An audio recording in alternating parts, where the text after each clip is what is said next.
A lot of these places are 50 or 60 years old and will give you a great representation of, you know, the older Taichung food style and food culture. Going back to my old hometown, picking up the years I leave behind. Getting in my car, I drive as memories fly by. Driving by the fields I used to run through, where you were chasing me. We're starting off in the Taichung second market. I'm not really sure how they sequence it or anything, but this is the second market of this district. We're going to cover dishes that are specific to Taichung itself that you can't find anywhere else in Taiwan. We're also going to go through some stuff in this market and also in the surrounding areas that are delicious and good to eat as well. This is a very, very, very local place. So the first thing is this vegetable dish. This is like it's like a viscous vegetable soup, and it's specific to Taichung. And from the same stall, we also got a Luro fan, which is available all over Taiwan, but this specific version of Luro fan is a little different. It is a whole piece of pork rather than the little bits of pork and fat you usually find. So yeah, I'm looking forward to giving this a shot because I tend to like this dish. I'm not really sure what kind of vegetable this is. Not a lot of English names for Asian vegetables, especially ones like that are little funky and herby like this. But yeah, let's give it a shot. Well, it's a little bitter. I think the soup base is maybe like a bone broth or something because it does have some meaty flavor to it. It depends if you're into it or not. Me, I've been in Asia a while, so I don't really mind it, but it's some people might get a little squeamish about the texture because it is kind of goopy. I thought these little white things were actually like coconut shavings or something weird like that, but they're actually little tiny fish. So perhaps that's where the flavor comes from. It feels healthy when you eat it, so it has a very like the flavor that comes forward immediately is like this green spinachy kind of, you know, it's healthy is what immediately comes to mind when you put this in your mouth. So that's it, we're gonna move that aside.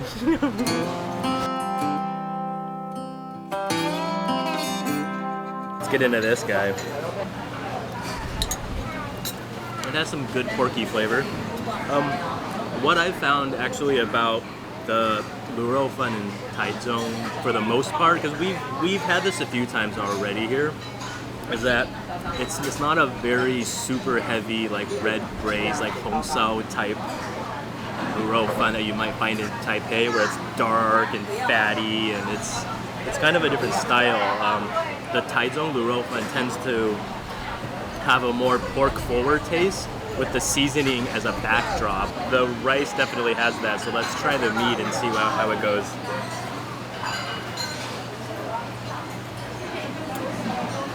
To be honest, the meat is really, really dry, but the fatty portions are really delicious, so it's a pretty popular spot, so it might just be the piece that I got, but yeah, so the centerpiece is really dry, but the edges with the meat and the fat, it's actually really, really nice. So this place is super local, as I would call it. I mean, they got vegetable stalls, and you know, they got food in the front. They're cutting up pieces of meat in the middle there, and yeah. I tend to not want to show too much of this very, very local stuff because this is not indicative of all Asian life or all Taiwanese life, you know. There is very nice restaurants and people are driving very nice cars, and there's also very nice buildings, and I feel like that representation of, you know, Taiwan being maybe poor is represented a lot because as foreigners we tend to like street food, we tend to like this local market stuff, but it's just one side of the culture here. So yeah, I mean, just like any other city, you got like the street food scene, and you also have the high-end dining scene. And you know, in our other video we covered more of like the mid to high range, which is like the grilled meat and the yakiniku. The purpose of this video is to show you guys that there are more local type food, right? That's available, and you know, if that's the kind of thing that you guys like exploring, then by all means. But we finally found oh, my hair is out of control today. So we finally found the coffee shop that's in the back corner of the market here, and they serve a siphon style coffee. Fairly popular in Taiwan. You can usually find the hand poured style or the siphon style. So it's basically a ball on the bottom.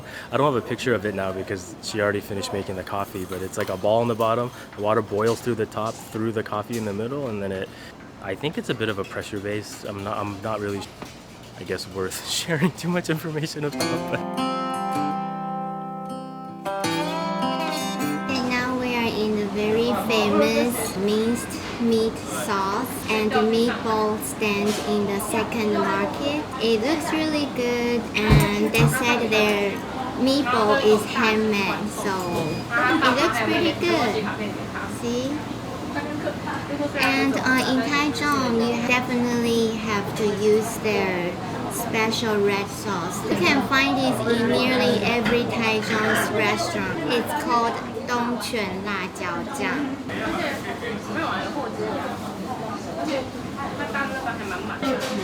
It's tasty. And I would say this red sauce is not like very spicy. So if you don't like spicy food, you don't have to be nervous. This stand is pretty famous in this market. I love this stuff. I'm all about the sauces.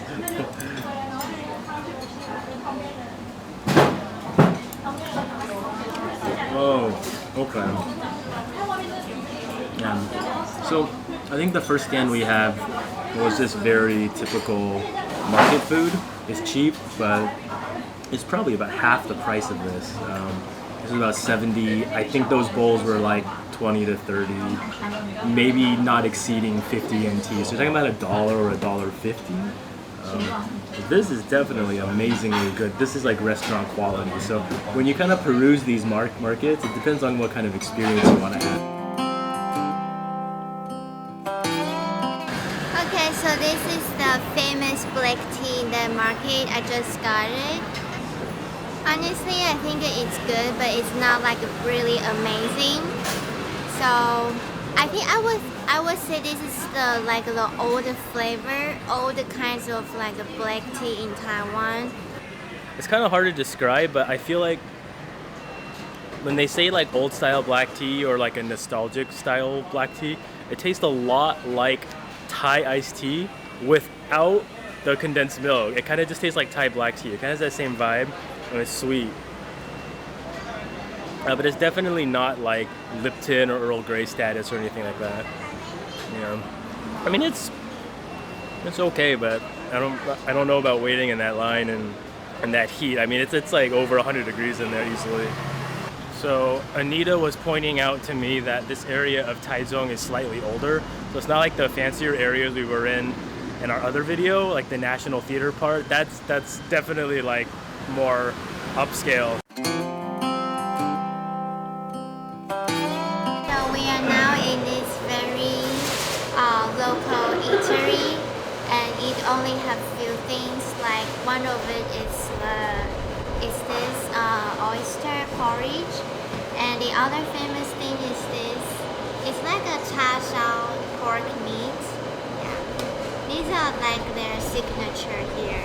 This oyster is pretty fresh. I really like it, and when you drink the soup, it has the ocean flavor. To me, I really like fishy, very oceany flavor in my food.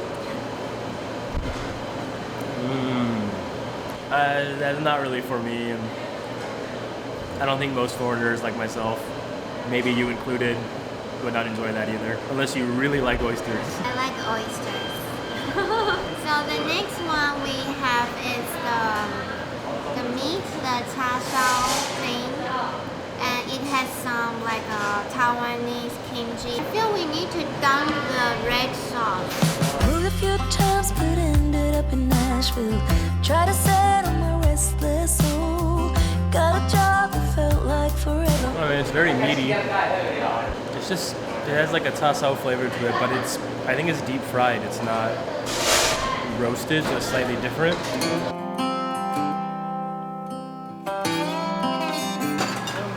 we are now at another very famous local food eatery. It's called the Da Mian Geng, like a soup and noodles. Sitting in the back of your car, wishing for this road to take us far. Now I've been away too long, I'm going home.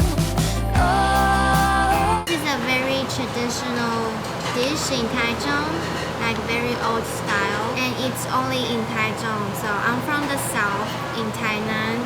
I've never seen this kind of noodle before, so it's kind of interesting to me as well. I feel they use cornstarch or something, makes the soup a little thick. Taichung food gets more on salty side, so this dish is definitely a bit salty. So we only order this one. I think it's pretty good. It's pretty interesting to me as well, even though I'm Taiwanese, but this is my first time trying. It's very soft. The noodle looks big and it tastes pretty soft, and I think the soup is very thick as well. So I want to say the main flavor is like, it's almost shallots. So like shallots are cooked into the soup, and then you have this green, I guess in English it would be like green chives, and it's very oniony.